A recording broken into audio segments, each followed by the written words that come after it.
Hello everybody and welcome back to today's video. Today we are talking about Calvin Willie Martinez. His case is one that I've had researched for a long time. I've noticed that in quite a few videos now. This was a case I wanted to get to about November of last year, but then some stuff came up and I figured why not just start the year off with the cases that I have been meaning to get to, that I've had researched for a while. And I wanted to tell you about Calvin today. So if you hear any, I just want to say really quick, if you hear any groaning or it is my dog. She's in the room with me. She's very loud. I'm so sorry. I just wanted to apologize for that real quick because she did that in a couple videos and I know that you could probably hear it. I'm so sorry. But with that being said, all the links I used for research will be down below like always, and let's go ahead and get into this. So 31-year-old Calvin was one of 11 children raised by Aldina Lopez and Calvin's stepdad on the eastern side of the Navajo Nation reservation. So this area was popularly called the checkerboard.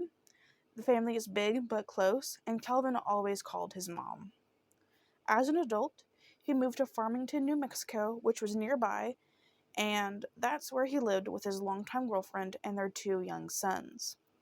In December of 2014, his girlfriend and youngest son were unfortunately killed in a house fire. Calvin and his oldest son, who is now 11, were the only ones who survived. The loss of these 2 people changed him, and his mom says Calvin wasn't the same after that. His sister, Becky, says that after the deaths, Calvin didn't want to work, that he seemed lost, and that he slipped away kind of into depression, which I can completely understand. Calvin eventually turned to drinking, but his family stayed by his side, and they tried to help him through the struggle. Months before he disappeared, he began hitchhiking back and forth between Farmington and Albuquerque for various construction jobs, and also to visit friends that he had in the area. Calvin didn't have a car, so he would travel on foot or hitchhike, especially when he was going to Albuquerque, which was about 3 hours away. Calvin called Aldina on Mother's Day in 2019, but it wasn't from his cell phone. He called from a truck stop in Albuquerque. At first the call seemed fine, and he said he'd be home soon, but then the phone cut off. Aldina tried to call the number back, and that's when she found out that it was the Love's truck stop in Albuquerque, and he didn't answer. That was the last time she heard from him. Aldina says his friends and his ex-girlfriends haven't had any contact with him either. His family has scoured Farmington and Albuquerque and basically everywhere in between, but they've found nothing.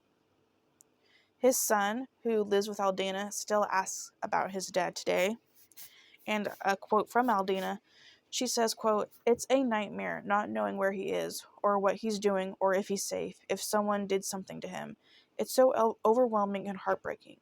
I feel like I'm not doing enough, but I just keep going. I have to find my son," end quote.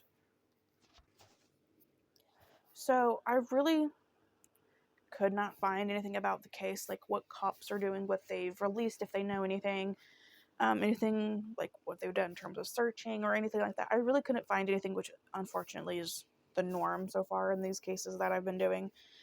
But the Farmington Police Department says that Calvin's case is still open and that they are still collecting any information, and they're following all leads that they get. Calvin is 5'6", 200 pounds, with brown hair and brown eyes. He has several tattoos, including one on his arm that reads Martinez family. Anybody with any information is urged to contact these phone numbers, and I believe I have 3 for you. So the first number is Detective Chavez, and his phone number, or their phone number I should say, is 505-566-2370. The Farmington PD tip line is 505-599-1068. And the San Juan County Crime Stoppers phone number is 505-334-8477. So if you have any information about, if you know anything about his whereabouts, if maybe you saw him around the time that he has disappeared, or if you've heard anything that could be of interest that could possibly help this case, you are urged to contact one of those phone numbers, Again, since I gave you so many, I'm going to go through them one more time. Detective Chavez, 505-566-2370. Farmington PD tip line, 505-599-1068. And San Juan County Crime Stoppers at 505-334-8477. And that is the case of Calvin Willie Martinez. My heart broke for him when I was researching this because it really seemed like he had lived through so much loss. Like, he has these two beautiful children, a loving girlfriend, it seems like. They have their own place, they're just a family. And then he loses two very important people to him. And he seemed to be like he was very close with his family, very, loving with his family, very sweet to his family. And just very, open with his family. And it kind of seems like after losing two of those important people, he kind of closed himself off, and he didn't really know how to deal with it in like a healthy way. And my heart just broke for him, turning into depression, turning into drinking. But he was still going, he was still going to jobs. He still had to take care of his son, and just to know that something happened to him while he was out there, it is so sad. I'm not really sure what I could even think could have happened to him. Like, there's always a chance that, because he did hitchhike. There's weird people out there. He could have encountered someone that was not a good person.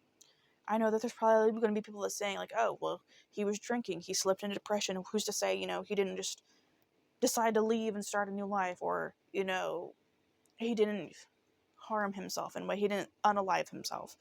And yeah, I guess that's always a chance, but I feel like we would have found something by now. And it just kind of feels like, I don't know, part of me just feels like he met foul play, whether it's going to visit a friend or going to a job or something, like on the way, whether he was walking or he got a ride with someone, I feel like maybe he did not meet the best company. This is a case that I'm going to keep an eye on. Like I said, I really couldn't find anything in terms of like how the investigation is going. Hopefully something is released soon and they've actually been trying to do their jobs. And we can get answers soon. But thank you so much for listening to Calvin's story. I wish I had more for you. If there's any updates, of course, I will update you guys. Let me know your thoughts down below, like always. Thank you so much for listening to a story, and I will see you guys very soon. Bye, guys.